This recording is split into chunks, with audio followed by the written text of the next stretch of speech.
दोस्तों, बहुत साल पहले की बात है। एक छोटा सा गांव था। इस गांव में एक विधवा महिला रहती थी जिसका नाम था सावित्री। सावित्री 32 साल की थी। उसके पति की मृत्यु हुए 5 साल हो चुके थे। उसका जीवन एकाकी था। ना कोई बच्चा था और ना ही कोई परिवार।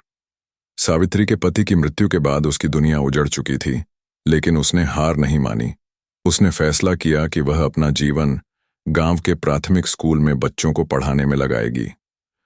सावित्री एक शिक्षिका बन गई और गांव के बच्चों की पढ़ाई को अपनी जिंदगी का मकसद बना लिया।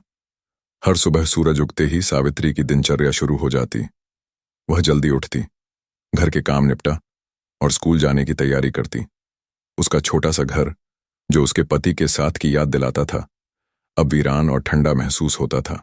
वह हर रोज अपनी साड़ी को करीने से पहनती, अपने बालों को संभारी और स्कूल की ओर निकल जाती। स्कूल में बच्चे उसे बेहद पसंद करते थे। उनका मासूम प्यार और सवाल सावित्री के जीवन में थोड़ी सी खुशी लाते थे। वह हर बच्चे को अपने दिल से सिखाती और उनकी परेशानियों को समझती।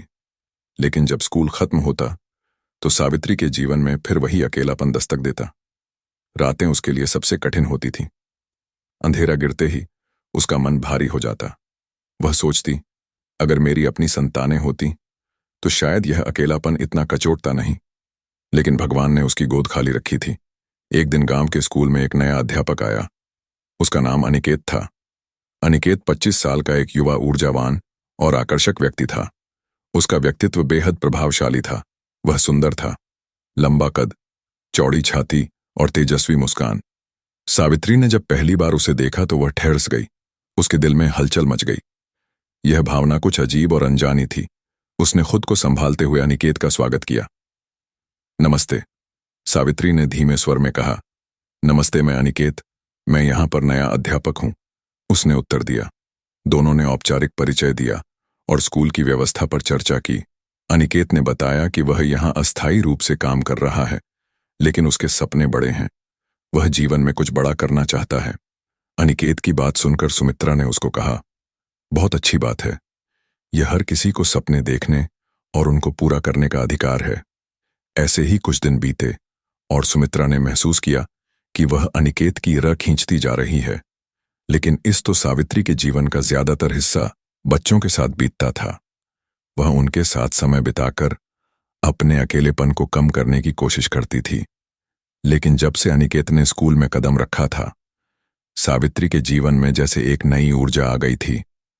अनिकेत का व्यक्तित्व आकर्षक था। उसकी आत्मविश्वास से भरी मुस्कान, उसकी बोलने की शैली और उसका समर्पण। सावित्री हर दिन उसे देखकर खुद को एक नई भावनात्मक उथल पुथल में पाती। पहले तो उसने इसे सामान्य समझा, लेकिन जैसे जैसे दिन बीतते गए यह भावनाएं गहराने लगीं। कक्षा में बच्चों को पढ़ाते समय भी उसका ध्यान अनिकेत की ओर भटक जाता। वह खुद को बार बार टोक, यह क्या हो रहा है? मुझे इस तरह नहीं सोचना चाहिए। वह मुझसे उम्र में छोटा है और मेरी स्थिति। लेकिन उसका दिल इस तर्क को मानने को तैयार नहीं था। सावित्री ने देखा कि वह अनिकेत के साथ बातचीत करने के लिए बहाने ढूंढने लगी थी। अगर स्कूल में कोई बैठक होती तो वह अनिकेत के पास बैठने की कोशिश करती। अगर उसे किसी मदद की जरूरत होती तो वह बिना झिझक उसकी मदद करने पहुंच जाती। यह सब करते हुए उसे खुद पर थोड़ा शर्मिंदगी भी महसूस होती, लेकिन फिर वह अपने मन को समझाती कि यह सब सामान्य है। धीरे धीरे सावित्री और अनिकेत के बीच बातचीत बढ़ने लगी। स्कूल के माहौल में जहां दोनों सहकर्मी थे, वहीं सावित्री के लिए यह रिश्ता कुछ और ही रूप ले चुका था। वह हर छोटी बात में अनिकेत का ध्यान आकर्षित करना चाहती थी।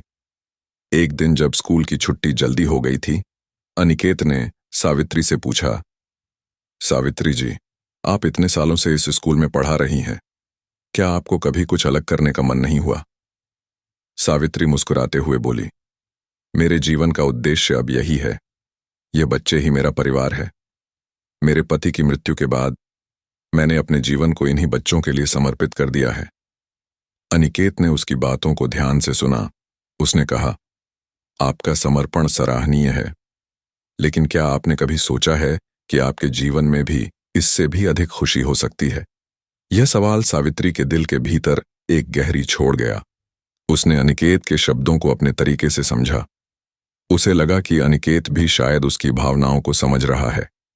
कुछ दिनों बाद सावित्री ने अनिकेत को अपने घर बुलाने का फैसला किया। उसने सोच लिया था कि यह समय है जब वह अपनी भावनाओं को शब्दों में व्यक्त करेगी। उसने खुद को तैयार किया और अनिकेत से कहा, अगर आप कल फुर्सत में हूं तो मेरे घर आइए, चाय पर बैठकर बातें करेंगे। अनिकेत ने खुशी खुशी भर दी। अगले दिन सावित्री ने अपने घर को अच्छे से साफ किया। उसने अपनी सबसे सुंदर साड़ी पहनी और खुद को शीशे में निहारा। उसने अपने बालों को संभरा और खुद से कहा, आज मैं अपने दिल की बात कहूंगी। शायद वह भी मेरे बारे में ऐसा ही सोचता हो। शाम को जब अनिकेत दरवाजे पर पहुंचा तो सावित्री ने उसका मुस्कुराकर स्वागत किया। उसने उसे अंदर बुलाया और उसे चाय परोसी। दोनों सोफे पर बैठकर बातचीत करने लगे। धीरे धीरे बातचीत का विषय बदलने लगा। सावित्री ने अनिकेत के करीब बैठने की कोशिश की। उसने अब अपनी साड़ी का पल्लू ठीक करते हुए कहा, अनिकेत, मुझे लगता है कि मैं आपके साथ अपनी जिंदगी को फिर से जी सकती हूं। आपने मेरे जीवन में जो खुशी लाई है उसे मैं शब्दों में नहीं बयां कर सकती। अनिकेत, जो अब तक इसे एक साधारण बातचीत समझ रहा था, अचानक असहज हो गया। उसने सावित्री की आंखों में देखा, जहां एक गहरी कामना छुपी हुई थी। सावित्री जी, आप यह क्या कह रही हैं? अनिकेत ने चौंक हुए कहा, मैं जानती हूं कि यह सब अचानक लग सकता है। सावित्री ने जवाब दिया, लेकिन मैं खुद को रोक नहीं पाई। पिछले 5 सालों से मैंने जो अकेलापन महसूस किया है वह अब मुझसे सहन नहीं होता। मुझे लगता है कि आप वही हैं जो मेरी इस जिंदगी को खुशी दे सकते हैं।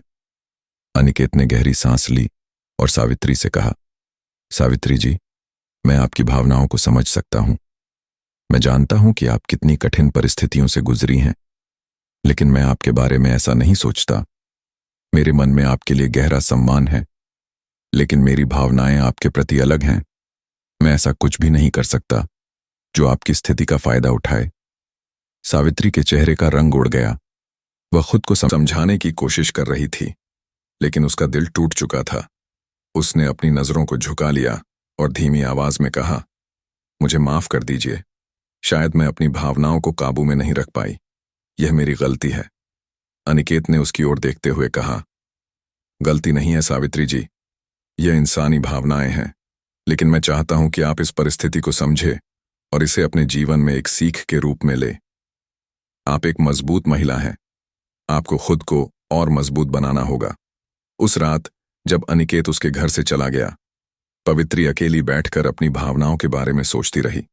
उसने महसूस किया कि उसकी भावनाएं उसके अकेलेपन और भावनात्मक कमी का परिणाम थी। उसने खुद से वादा किया कि अब वह अपनी भावनाओं पर काबू रखेगी और अपने जीवन को एक नई दिशा देगी। सावित्री के जीवन में उस रात ने एक गहरा बदलाव ला दिया। उसने अपनी भावनाओं को समझने और खुद को एक नई दिशा देने का निर्णय लिया। उसने महसूस किया कि जीवन में कठिनाइयां और अकेलापन हर किसी के हिस्से आते हैं, लेकिन इनसे निपटने का तरीका हमें परिभाषित करता है। अब सावित्री ने अपनी ऊर्जा को ध्यान और आत्मसंयम के माध्यम से सकारात्मक दिशा में मोड़ दिया। उसने अपने स्कूल के बच्चों के लिए और भी समर्पण के साथ काम करना शुरू कर दिया। उसने सोचा, मैं इन बच्चों की शिक्षिका हूं, लेकिन मुझे इनके जीवन का एक महत्वपूर्ण हिस्सा बनना है। अनिकेत की बातें उसके मन में हमेशा के लिए अंकित हो गईं। उसने उसे सिखाया था कि भावनाओं को नियंत्रण में रखना और अपने उद्देश्य को जीवन का आधार बनाना कितना जरूरी है। दोस्तों, यह कहानी हमें सिखाती है कि जीवन में कठिन परिस्थितियों और भावनात्मक संघर्षों का सामना करना हर इंसान के लिए चुनौतीपूर्ण होता है, लेकिन सच्ची ताकत अपनी कमजोरियों को पहचानकर उन्हें अपनी शक्ति में बदलने में है। सावित्री की कहानी बताती है कि जीवन में प्यार और साहचर्य की कमी को किसी उद्देश्य या मिशन से भरा जा सकता है। दोस्तों, अगर आपको यह कहानी पसंद आई हो और इससे आपने कुछ सीख हासिल की हो, तो कृपया इस कहानी को लाइक करें, शेयर करें